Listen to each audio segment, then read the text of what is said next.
bishobora kugeza ku burebure bwa metero 9 ndetse n'uburemere bw'ibiro 250.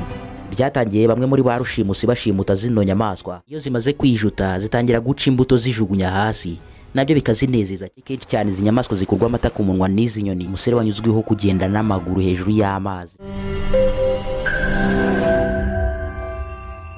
Ni mu rukerera, imvura ni nyinshi cyane, turi mu ishyamba rihambaye, ishyamba ry'imvura rya Amazon. Uko kwitwa ishyamba ry'imvura Rain Forest ntabwo ari izina ry'icyitiro gusa, kubera yuko ni nako iryo shyamba rimeze nyine. Ni ishyamba rigwamo imvura nyinshi cyane, inkubi y'umuyaga, imirabyo n'inkuba byaho biba biteye ubwoba cyane.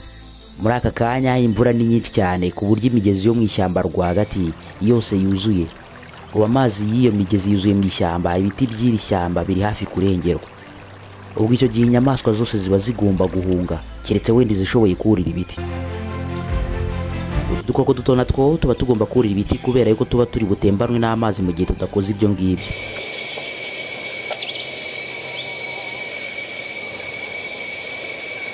Muri iri shyamba haba inyamaswa ziri mu moko asaga 20,000 zibasha kwihanganira imiterere yaryo.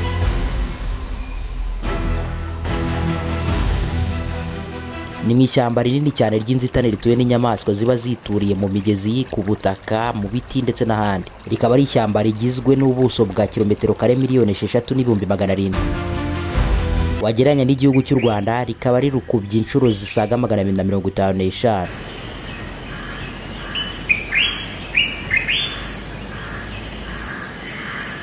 Ni byinshi bitangaje kandi byihariye kuri iri shyamba rikora ku bihugu 9 ribamo ibinyabuzima bidasanzwe. Gusa turirengagiza ibyo byose, maze muri uyu mwanya tuganire ku nyamaswa zidasanzwe zisangwa muri iri shyamba. Nkuko twabigarutseho, amoko asaga muri iri shyamba y'inyamaswa ni nyinshi cyane ku buryo tutazivuga ngo tuzirangize, ariko turagaruka ku z'ingenzi muri zo. Ngewe nitwa Marvin. Banangiye muri uyu mwanya dutemberane mu ishyamba ry'inzitane rya Amazon, twirebere izi nyamaswa kabuhariwe. Icyiza nuko iki kiganiro wakireba kugeza ku musozo kugira ngo uze gusobanukirwa akantu ku kandi. Aha ni kuri Marvin Daily Official. Niba ari ubwa mbere uhageze, yibuka gukanda subscribe ndetse ukandi no kunzogera, maze byose byiza bibera hano bijye bikugeraho umunsi ku munsi. Murakaza neza.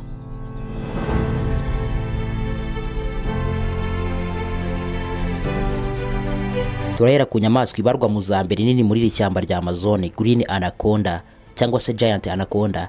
Ubu bwoko bw'inzoka za anaconda z'icyatsi ni zimwe mu nzoka za mbere ndende mu isi, ndetse zikaba iza mbere muri iri shyamba rya Amazon. Inzoka y'ubu bwoko yakuze neza, ibishobora kugeza ku burebure bwa metero 9 ndetse n'uburemere bw'ibiro 250.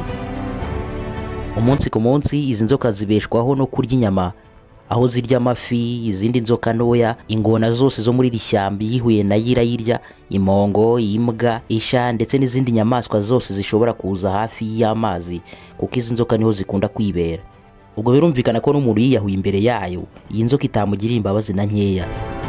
Mu gihe izi nzoka zapfuye ntabwo biba bivuze ko akamaro kazo karangiye, kuko n'ubundi ziba zigifite agaciro. Ziba ari imari cyane kubera yuko usibye no kuba inyama zazo zicuruzwa ku masoko yo hirya no hino mu mugabane wa Aziya ndetse n'i Burayi, uruhu rwazo ubwarwo ni narwo rufite agaciro gahambaye cyane kurusha n'izo nyama.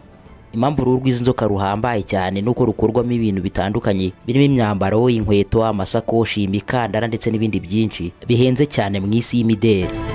Inzoka yo mu bwoko bwa anaconda y'icyatsi iyo yapfuye iba ifite agaciro k'ibihumbi 5 by'amadolari.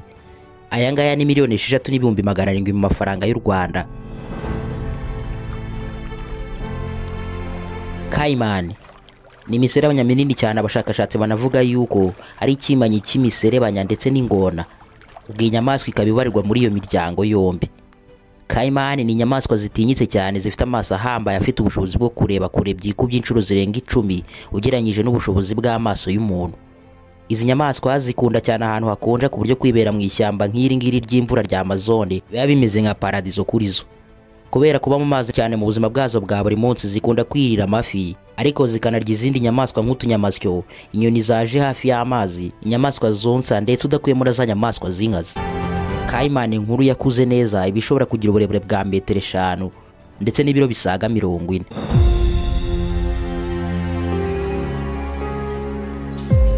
Amazonian tapir, nanone izwi nka Brazilian tapir, ni ikinyamaswa kinini cyane gishobora gupima ibiro 320.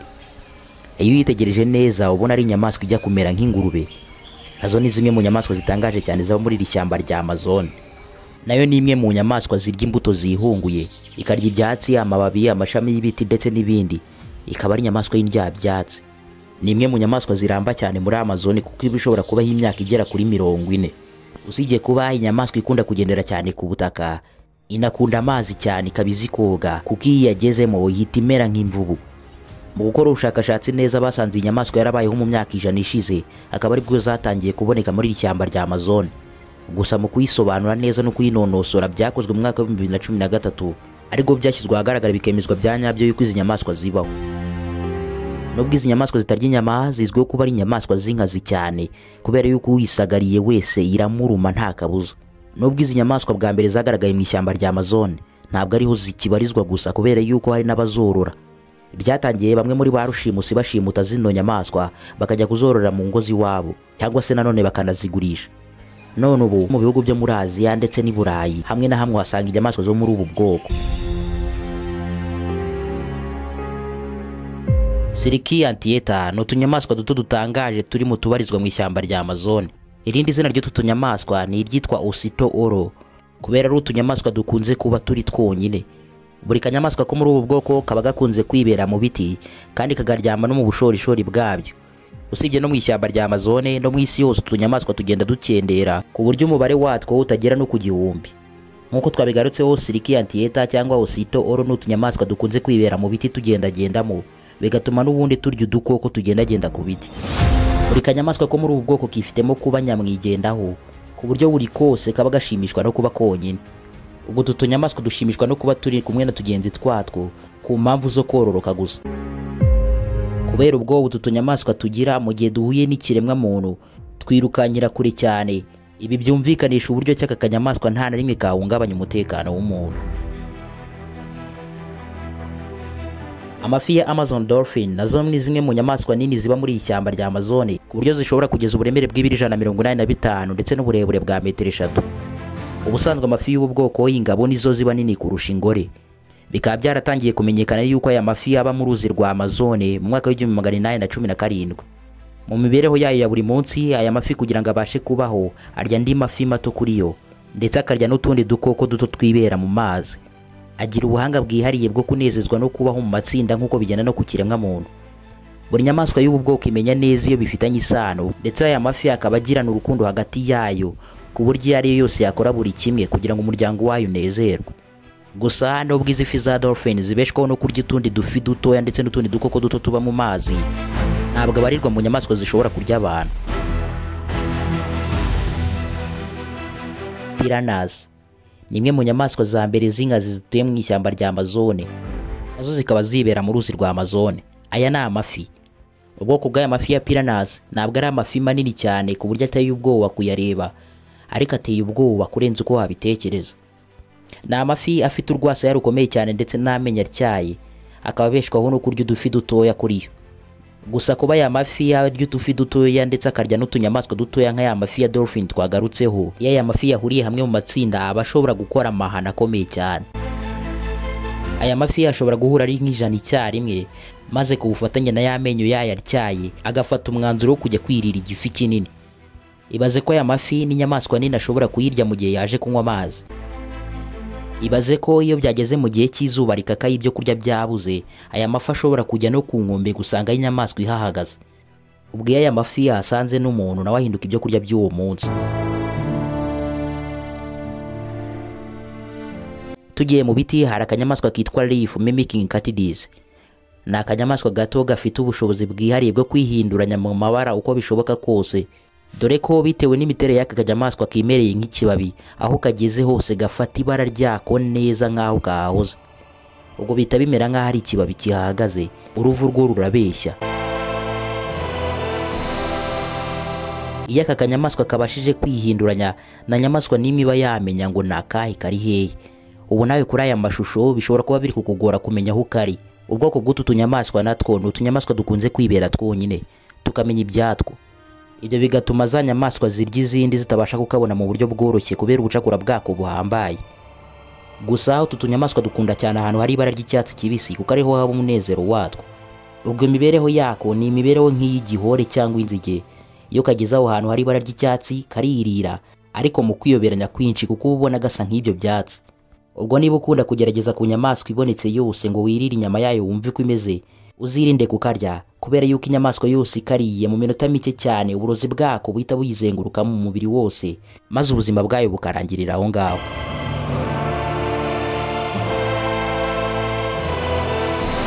Tukiri mu biti by'iri shyamba dusangamo akandi kanyamaswa kitwa brown capuchin monkey. Ni ubwoko bw'inkende z'ibitangaza zigenda ibinyacumi by'ibirometero mu mashami y'ibiti zigendera mu bushorishori bwabyo, kandi ntizinanirwe kugenda ngo zirimo zirashaka ibyo zirya. Intera zigenda ibarirwa mu binyacumi by'ibirometero ni nini cyane ugereranyije n'izindi nkende zo mu isi. Ikidasanzwe kuri izi nkende ntabwo zirya ibyatsi gusa cyangwa imbuto, ni indya byose, kuko kuva ku mababi y'ibiti, udukoko duto ndetse n'ikihariye cyane, zikarya inyama mu rwego rwo kugira ngo ziboneke. Izi nkende zikica utubeba duto n'utundi tunyamaswa duto zishoboreye. Uko izi nkende zigenda zisimbagurika mu biti, zikunze komwa inyuma n'utundi dukende dutoya two mu bwoko bwa squirrel monkeys, kugira ngo natwo twirire iby'izi nkende zasize inyuma. Gusa utu dukende two mu bwoko bwa squirrel monkeys dukunda kugendagenda mu matsinda, kuko kubera ubuto bwatwo akagenda konyine kaba kari mu byago bikomeye cyane by'uko kagoma zo muri ishyamba rya Amazon zishobora kukagira ibyo kurya. Mu nkende zose zo mu ishyamba rya Amazon, nini muri zo yitwa spider monkey. Ni ubwoko bw'inkende z'umukara tsiriri boshye ingagi, zikaba zihariye cyane ku buhanga bwo gusimbagurika mu mashami y'ibiti mu gihe ziri kuyazengurukamo. Izi nkende zikunda kugendagenda mu biti by'imbuto kubera ko no mu mibereho yazo zibeshwaho no kurya imbuto. Bitandukanye na tumwe mu tunyamaswa twagarutseho mbere, umunezero w'izi nkende ni ukwibera mu matsinda cyane. Ubwo itsinda rimwe ry'izi nkende rihuye n'irindi, bikora irindi tsinda rinini cyane, maze inkende zigakomeza kunezerwa kurushaho. Spider monkeys mu buzima bwazo zirangwa no kugira umurengwe, ku buryo iyo zigeze ahantu hari ibyo kurya byinshi zirya zigahaga. Iyo zimaze kwijuta zitangira guca imbuto zijugunya hasi, nabyo bikazinezeza cyane. Ubwo wakwibaza nimba kuko izo nkende ziba zibagiwe yuko zizongera kurya. Gusa ikiza gihari nuko izi nyamaswa iyo zirimo zijugunya izi mbuto ziba zitazi yuko zirimo ziraha izindi nyamaswa zigendera ku butaka ibyo kurya. Nyamuneka mbere ko dukomeza iki kiganiro turakubitsa gukanda like kuri iyi video niba wakunze ibikubiyemo. Spix's guans ni inyoni nziza zishimishije ziba muri iri shyamba rya Amazon. Kuzireba ubwazo birashimishije kubera ubwiza bwazo. Ni inyoni zikunda kugendagenda n'amaguru kurusha uko ziguruka, kubera yuko zitunzwe n'udukoko tuba tugendera hasi ku butaka. Gusa izi nyoni ni umwanzi ukomeye w'inyamaswa z'inkazi nka za jaguar zituye muri iri shyamba rya Amazon.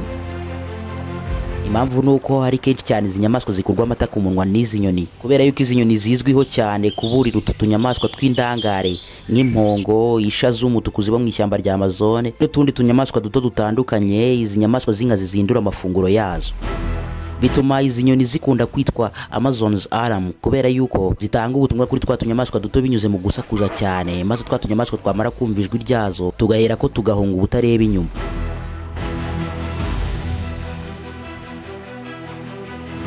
Muri ishyamba rya Amazon hari umugezi bita Las Piedras River. Ni umugezi nawo muremure cyane ubarizwa muri iri shyamba, ukora ku bihugu bya Peru ndetse na Paraguay. Uyu mugezi ukikijwe n'ibumba riryoherera cyane kubera umunyu ribamo. Nkaho bidahagije ariko amazi y'uyu mugezi nayo akaba agizwe n'umunyu. Hafi y'uwo mugezi mu binyacumi by'ibirometero hatuye inyoni nziza cyane zitwa macaws folk. Izi nyoni zinezerwa cyane iyo ziri kurya iryo bumba riri ku nkombe z'uwo mugezi. Inyoni wakwita nka za kasuku z'agasozi zifite ibara ry'ubururu ndetse n'umutuku. Ikiza kuri zo ni ukuba ahantu hamwe mu matsinda ari inyoni nyinshi, ndetse zigakunda kuguruka cyane zigendera mu biti. Ibi bigaragaza uburyo ki uretse n'izindi nyamaswa n'izi nyoni ubwazo zizi uburyo iri shyamba atari ryeru.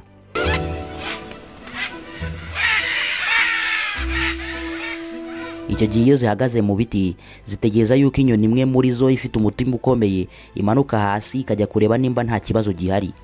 Mu gihe zamaze kumenya neza yuko nta kibazo gihari, nyine nazo zigahera ko zikayikurikira.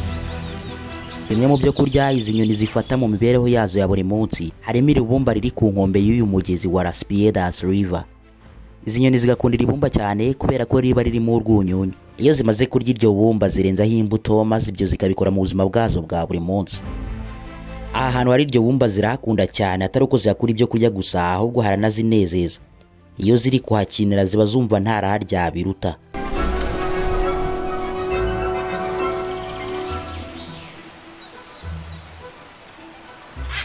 Iyo bigeze mu kagoroba rero izi nyoni zitashye zitaha ahantu heza mu byari biri mu biti bikorogoshowe, ibyari izi nyoni ziba zarakoze n'ubwenge bwinshi.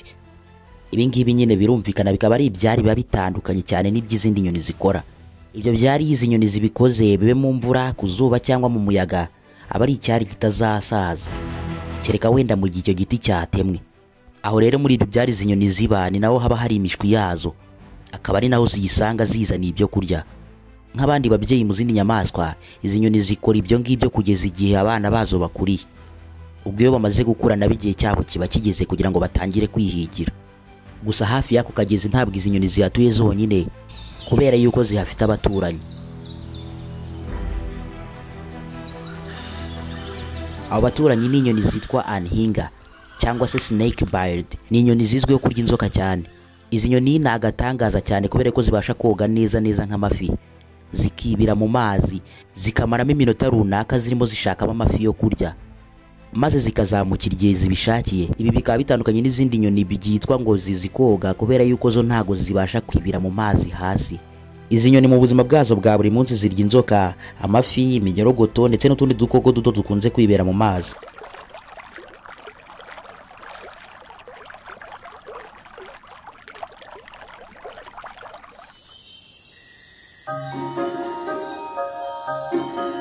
Iyo ari mu gihe cy'imvura ahantu hose haba huzuye icyondo. Icyo gihe utunyugunyugu two muri ishyamba rya Amazone biratugora kubona ibyo kurya, ariko tuba tugomba kwihangana tugategereza kubera yuko tuba tuzi neza ahantu turakura ayo mafunguro. Aya mafunguro yatwo aba agomba kuva ku marira. Amarira y'utunyamasyo twitwa side-necked turtles. Utwo ni utunyamasyo mu muryango watwo tuba tuzi neza yuko nyina karuta kandi kakamira. Icyo gihe akanyamasyo gato ntabwo kaba kagomba guhagarara mu nzira y'akanyamasyo kanini, kuko nyine kaba kakarusha imbaraga. Icyo gihe karagahirika kakikomereza. Mu muryango w'utunyamasyo biba bizwi neza yuko uko tungana bisobanura buri kimwe. Nkuko nari mbigarutseho, utwo tunyugunyugu tunywa amarira y'utwo tunyamasyo kubera ko tuba tumaze kuva mu mazi, kubera yuko ari utunyamasyo dukunda koga cyane ndetse dukunda kwirira udusimba tuba munsi y'amazi. Ubwo kubera kumara umwanya mu mazi, utwo tunyamasyo dusohoka turira amarira yo kugira ngo twoze amaso yatwo. Icyo gihe niho twa tunyugunyugu tubonera amafunguro. Ubwo twa tunyugunyugu turaza tugahanagura ya marira kuko ari amarira barimo urwunyunyu.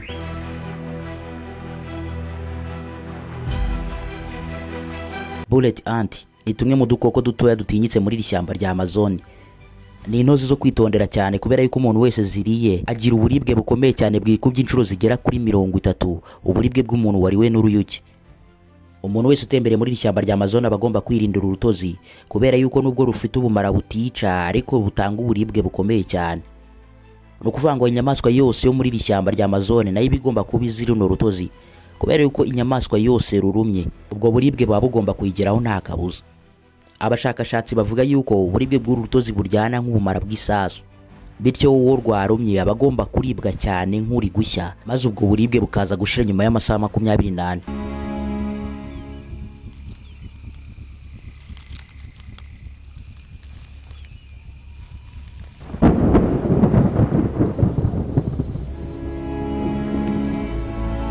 Yellow-footed tortoise, akanyamasyo k'amaguru y'umuhondo, ni kamwe mu tunyamasyo dutangaje twa mbere mu isi. Kakaba kabarizwa muri ishyamba rya Amazone gusa.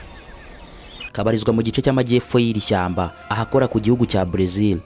Aka kanyamasyo byamenyekanye ko kaba muri iri shyamba mu mwaka w'1980. Kakaba kabarwa nk'aho ari aka gatandatu ku isi mu tunyamasyo tunini. Uburebure bw'aka kanyamasyo ni santimetero 40.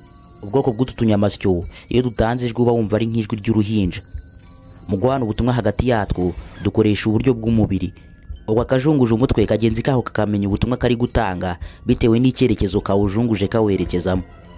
Izi yellow-footed tortoise si inyamaswa zateza ibyago kubera yuko zikunze kwirira ibimera, harimo nk'amababi, imbuto zahubutse mu biti, indabyo ndetse n'utundi tunyamaswa duto turimo nk'ibinyamunjonjorerwa kubera yuko bizwiho kugenda gake cyane ugereranyije n'ako kanyamasyo.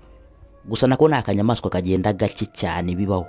Ibaze ko kaba gashobora kugenda intera ya metero 10 mu gihe cy'isaha yose.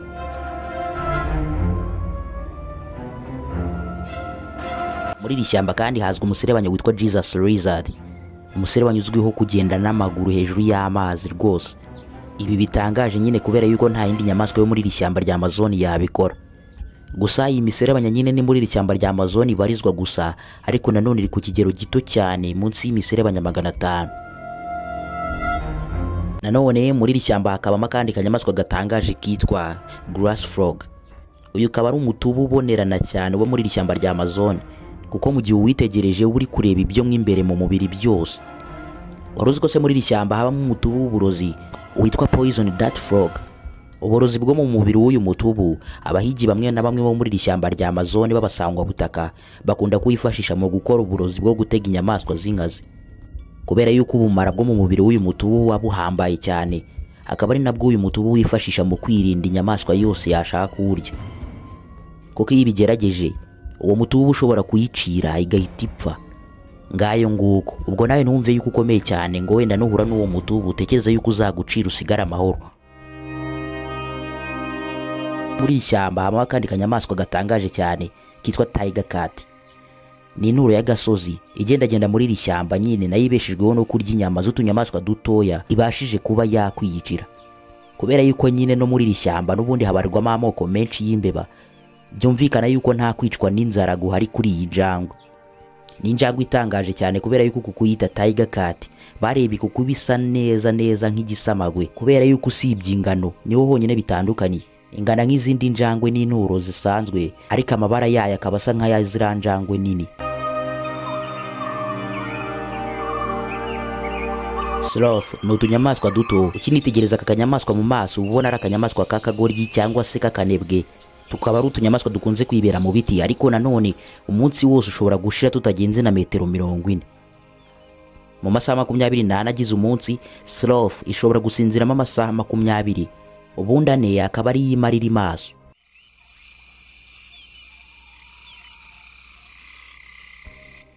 Ushatse wakita aka kanyamaswa ikimanyi cy'idubu n'inkende, ariko nanone ukibaza nyina ubwoko bw'aka kanyamaswa. Akanyamaswa nyine kurira ibiti kaba kibereye aho ngaho, kagenda gake ku muvuduko muto cyane nk'uw'akanyamasyo. Gusa nubwo twitwa ko duteye nk'amadubu mato, imibereho yatwo twirira imbuto ubundi tukiryamira. Ibaze ko kubera kudakora cyane ndetse no kurya neza, utu tunyamaswa dushobora kubaho imyaka 45. Ubishatse twaza kuri igice cya kabiri kuri iki kiganiro, kuko n'ubundi hari izindi nyamaswa nyinshi tutaganiriyeho. Ugura tanga igitekerezo cyawe muri comment. Buri mwaka iri shyamba rya Amazon ryinjiriza isi yagera kuri miliyari 2 na miliyoni 500 binyuze mu bukerarugendo. Ibyo byose nanone bikagirwamo uruhare n'izi nyamaswa, imiterere myiza y'iri shyamba ndetse n'ibindi. Ngizi rero zimwe mu nyamaswa twahisemo kuganiraho zitangaje zo muri iri shyamba rya Amazon. Ariko nanone ntabwo arizo zonyine ziba muri ryo, kuko harimo n'izindi nyinshi, amoko asaga ibihumbi n'ibihumbi. Iyi ni Marvin Daily Official, wakoze kubana natwe muri iki kiganiro. Mwari muri kumwe nanjye Marvin, mbifurije ishya n'ihirwe. Kugira ngo ukomeze kwishimira ibindi byiza bitandukanye tuba twaguteguriye hano kuri iyi YouTube channel, ibuka gukanda kuri iyo video iri muri screen yawe.